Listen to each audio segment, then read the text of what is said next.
Logitech Pro X Superlight ครับผมคิดว่าน่าจะเป็นเมาส์ที่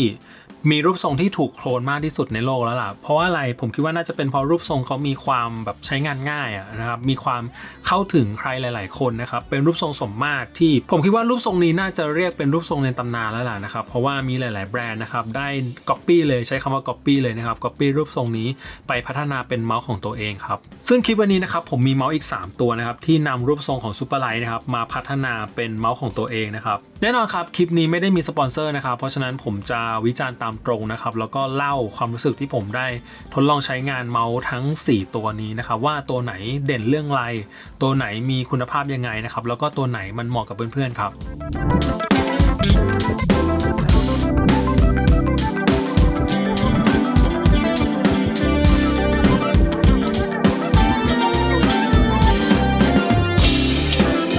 เรื่องแรกที่อยากจะเล่าน่าจะเป็นเรื่องของสีสันดีกว่าขอเรื่องของสีก่อนนะครับเมาส์แต่ละตัวนะครับมีสีที่แตกต่างกันนะครับเริ่มจากตัวแรกนะครับเจ้า Superlight นะครับก็จะมีสีชมพูตัวนี้นะครับแล้วก็จะมีขาวกับดำ InCord G23 V2 ครับมีขาวดำแล้วก็เป็นสีมิ้นท์สีนี้นะครับ A9 Ultra ครับขาวดำแล้วก็สีชมพูนะครับซึ่งจะเหมือนของ Logitech เลยแล้วก็ตัวล่าสุดครับ M-Shot A7 V2 ครับก็จะมีขาวดำชมพูแล้วก็สีเขียวตัวนี้ครับเรื่องแรกที่อยากจะเปรียบเทียบครับคือเรื่องของขนาดนะครับอันนี้เป็นข้อมูลของเมาส์ทั้ง4ตัวนี้นะครับแล้วก็ความกว้างเนี่ยเป็นส่วนของบริเวณกริปจับนะครับซึ่งตรงนี้ผมวัดเองนะครับแต่ละตัวเพื่อนๆสังเกตดูนะครับมันจะมีความแตกต่างในเรื่องของสัดส่วนต่างกันหลัก1มิลถึง2มิลเพราะฉะนั้นผมถือว่ามันไม่ได้ต่างกันมากนะครับเพราะฉะนั้นเมาส์4ตัวนี้มีไซส์ที่ใกล้เคียงกันไม่ได้มีตัวไหนที่มีความแตกต่างกว่าใครเพื่อนเลยนะครับจุดเด่นของ Superlight ผมคิดว่าส่วนบริเวณของสวิตช์นะครับมันจะมีความตรงๆนะมันจะไม่ได้มีความเว้าอะไรนะครับจะเป็นสวิตช์แบนๆตรงๆนะครับ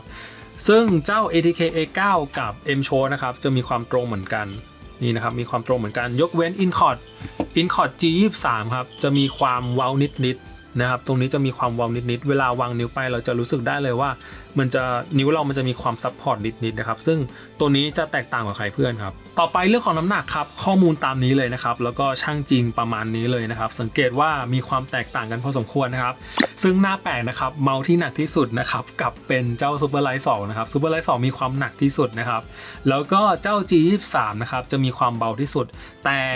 G23 ครับตามข้อมูลเนี่ยเท่าที่ผมค้นหามานะครับเขาใช้แบตอยู่ที่300มิลลิแอมป์นะครับพูดง่ายๆนะครับแบตก้อนเล็กทำให้เมาส์เบานะครับแบตก้อนใหญ่ทำให้เมาส์หนักนะครับอันนี้เป็นหลักการง่ายๆเลยนะครับเมาส์ตัวไหนที่มันเบาๆนะครับนั่นแปลว่าเขาให้แบตก้อนเล็กมานะครับซึ่งสำหรับผมนะ300มิลลิแอมป์ก็ถือว่าน้อยแล้วนะครับไม่ควรจะน้อยไปกว่านี้แล้วก็นั่นแหละนี่เป็นเคล็ดลับที่ทำให้เจ้า G23 เบาสุดครับต่อไปเป็นเรื่องของสเปคนะครับข้อมูลก็ตามนี้เลยนะครับของ Logitech เนี่ยเขาจะใช้เป็น Hero 2นะครับซึ่งตามข้อมูลนะครับ IPS จะอยู่ที่ประมาณ888นะครับถ้าเกิดเราจะบอกว่ามันเป็น PicArt ตัวไหนก็น่าจะเป็น3950ที่ได้รับการจูนนะครับถ้าเราดูในเรื่องของสเปคนะครับ Superlight จะมีสเปคที่โหดที่สุดนะครับซึ่งทุกตัวนะครับสามารถใช้พุ่งเรทได้ที่ 8,000 ทุกตัวเลยเพียงแต่ว่าเจ้า G23 V2 เนี่ยตัวนี้ผมเอามาเป็นเวอร์ชัน3395นะครับซึ่งผมคิดว่าเมาส์ตัวนี้ใช้3395ก็พอส่วน A9 กับ A7 นะครับเขาก็จะเป็น3950ที่ได้รับการจูนมานะครับก็จะเป็นเรื่องของ DPI ที่มันเพิ่มมากขึ้นนะครับตรงนี้ไม่ได้สำคัญอะไร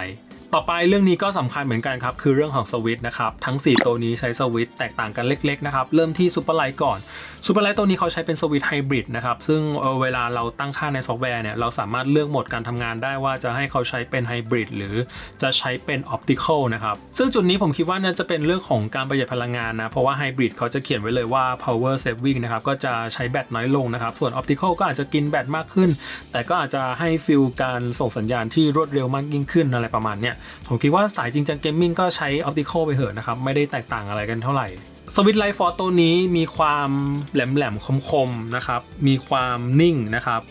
P-Travel Portable มีนิดๆนะครับมีนิดๆ G23 V2 ตัวนี้เขาร่วมมือกับ Huono ในการพัฒนาสวิตช์ตัวนี้นะครับก็เป็นสวิตช์ของ Huono นะครับแล้วก็ผมรู้สึกว่าคล้ายๆ Light Force เหมือนกันคล้ายๆ Light Force เหมือนกัน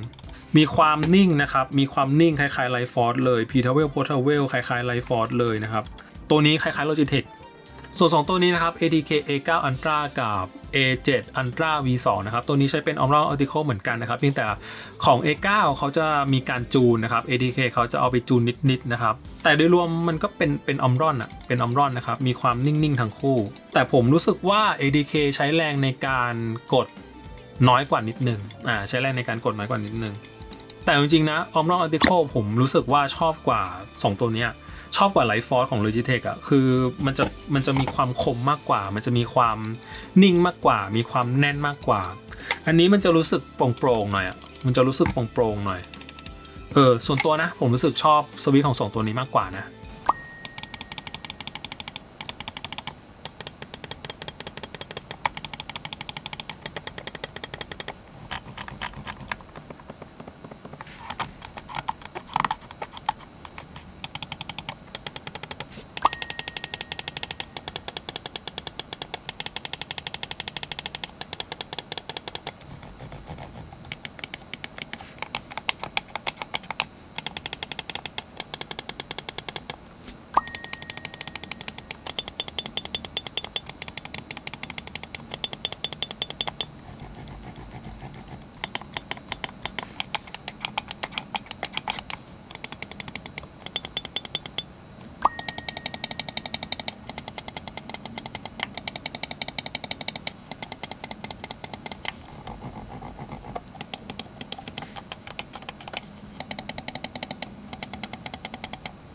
ต่อไปเรื่องของแบตนะครับบางคนก็ให้ความสำคัญเหมือนกันในเรื่องนี้ครับของ Logitech ให้มาที่500มิลลิแอมป์นะครับใช้ได้ที่ประมาณ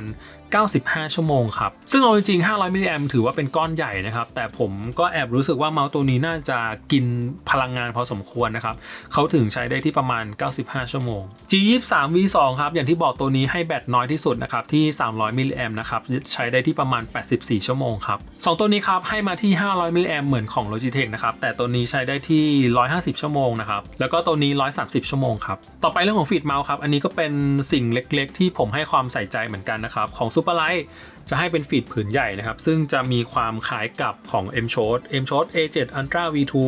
สังเกตนะครับฟีดมีความคล้ายๆกันเลยนะครับ ATK A9 นะครับฟีดจะมีความเล็กกว่าต้นฉบับนิดนึงนะครับแล้วก็นี่ครับ G23 V2 ครับให้มาเป็นฟีดผืนใหญ่เลย2ตัวนี้ใช้บลูทูธได้นะครับส่วนอีก2ตัวนะครับใช้บลูทูธไม่ได้ใช้ได้แค่ 2.4 เฮิร์ตซ์ครับตรงเนี้ยผมไม่ค่อยชอบเท่าไหร่ไม่ชอบให้มันมีอะไรที่มันลุงลังตรงเนี้ยนะก็นั่นแหละพวกโครนต่างๆนะครับก็จะมีที่เ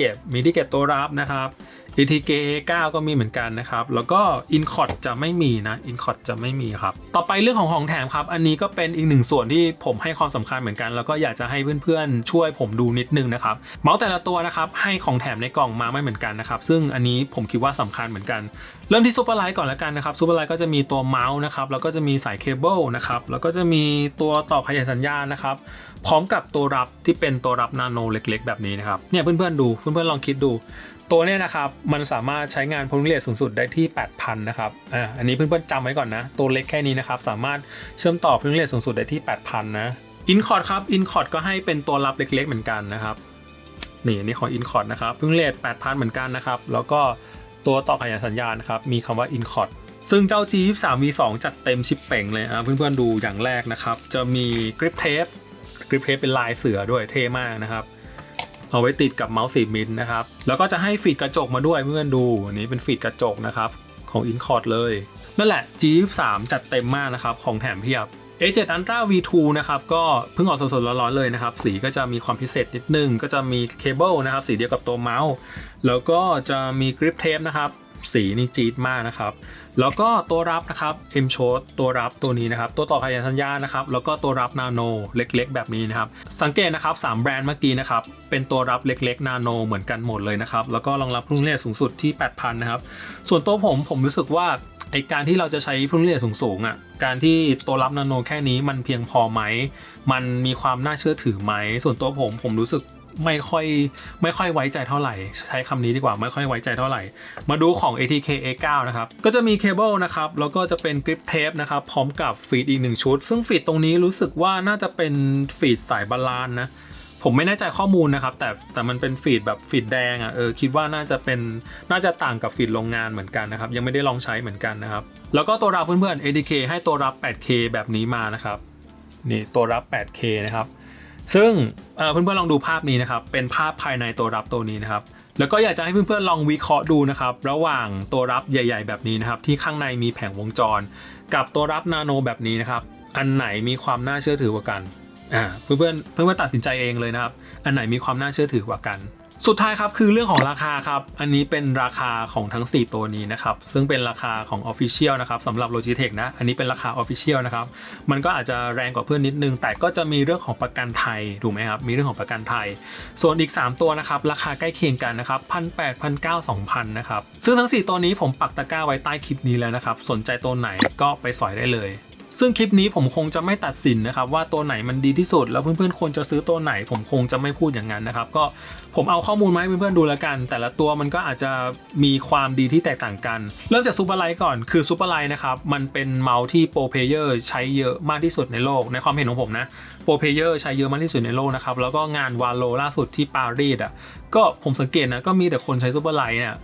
กลับกันนะครับไวเปอร์ผมคิดว่าคนกลับใช้น้อยลงโดยซ้ำในงานนี้นะในงานที่ปารีสนี้นะครับแล้วก็เกม Counter Strike นะครับคนยังใช้ซูเปอร์ไลท์เป็นอันดับ1อยู่นะครับเพียงแต่ Valorant นี่รู้สึกจะไวเปอร์จะแซงแล้วนะครับก็พูดอย่างนี้ดีกว่ามันเป็นเมาส์ที่โปรเพลเยอร์ใช้เยอะที่สุดนะครับโปรเพลเยอร์เชื่อใจมากที่สุดนะครับแล้วก็เทคโนโลยีเซนเซอร์ฮีโร่ของเขาก็ยังเชื่อใจได้มากที่สุดนะครับในเรื่องของเทคโนโลยีครับผมให้ Logitech เป็นอันดับ1นะครับเป็นเมาส์ที่มีความน่าเชื่อถือมากที่สุดนะครับพูดงี้ดีกว่า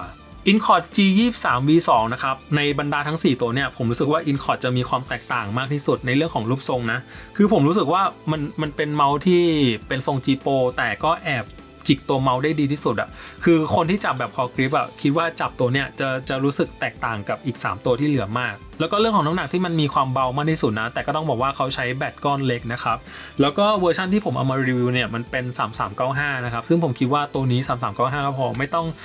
้องเพิ่มเงินไปเป็น3950หรอกนะครับไม่ได้ต่างกันมากเท่าไหร่แล้วก็เวอร์ชัน3395เขาจะให้แบตเป็น300มิลลิแอมป์นะครับส่วนเวอร์ชัน3950เขาจะให้แบตเป็น500มิลลิแอมป์นะครับก็จะมีความหนักกว่านี้นะตัวนี้ครับ A7 Ultra V2 ครับเป็นเมาส์ที่ใหม่ที่สุดนะครับตัวนี้เพิ่งออกล่าสุดเลยนะครับแล้วก็จะมีโมเดลที่แตกต่างกับเพื่อนๆนิดหน่อยนะครับคือจุดเด่นของซูเปอร์ไลท์ด้านข้างมั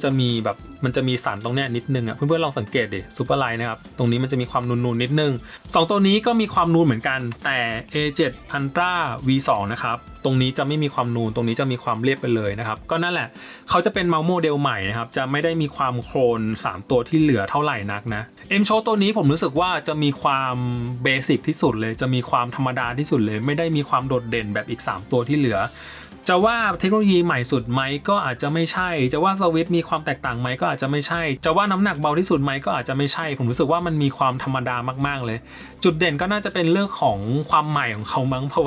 าะว่ามันเป็นเทคโนโลยีใหม่เป็นโมเดลใหม่แล้วก็เพิ่งออกใหม่ล่าสุดเลย A9 Ultra ตัวนี้ครับผมถือว่าเป็นเมาส์ที่ใช้คำว่าคุ้มที่สุดละกันเพราะว่าราคาประมาณ 2,000 นิดๆนะครับแต่ก็ให้ตัวรับ 8K มาซึ่งอันนี้ผมคิดว่ามันสำคัญนะครับแล้วก็ของแถมอะไรก็ให้มาเพียบเลยแล้วก็สินค้าของ ATK จากประสบการณ์ที่ผมใช้มาก็ไม่เคยทำให้ผิดหวังสักชิ้นหนึ่งนะครับแล้วก็ยิ่งตัวใหม่ๆยิ่งของใหม่ๆเนี่ยเขายิ่งมีการ QC ที่ดีมากยิ่งขึ้นนะครับก็ถือว่า ATK สำหรับผมถือว่าเป็นแบรนด์จีนที่เทียบเท่ากับแบรนด์ชั้นนำได้แล้วในปัจจุบันนะครับแล้วก็ยิ่งตอนนี้นะครับในวันที่ผมลงคลิปเนี่ยของน่าจะถึงบ้านผมแล้วคือเจ้า A9 Ultimate นะครับเป็น A9 เวอร์ชันท็อปที่สุดนะครับตามข้อมูลนะครับพื้นเรท 1,000 สามารถใช้ได้ที่ประมาณ600ชั่วโมงก็ค่อนข้างเวอร์เหมือนกันตัวนั้นก็เดี๋ยวจะรีวิวให้ดูแล้วกันนะครั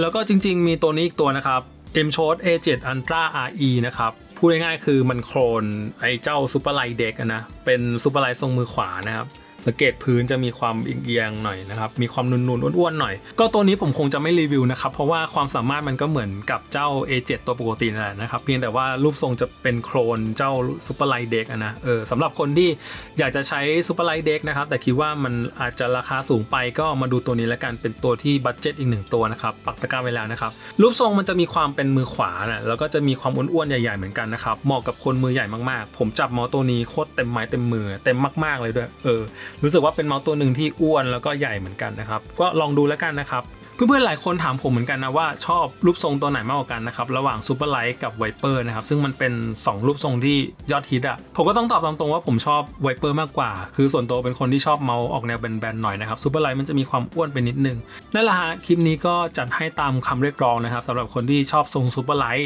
ก็ลองไปตัดสินเอาแล้วกันนะว่าเพื่อนๆจะซื้อตัวไหนดีแต่ละตัวมันมีจุดดีจุดด้อยแตกต่างกันนะครับก็เลือกให้ถูกละกันตามงบประมาณตัวเองด้วยนะครับประมาณนี้ครับเพื่อนๆถ้ามีคำถามอะไรแล้วผมตอบได้พิมพ์ไว้ใต้คลิปนี้เลยนะครับเดี๋ยวจะเข้ามาตอบเจอกันกับคลิปหน้าครับสำหรับวันนี้สวัสดีครับ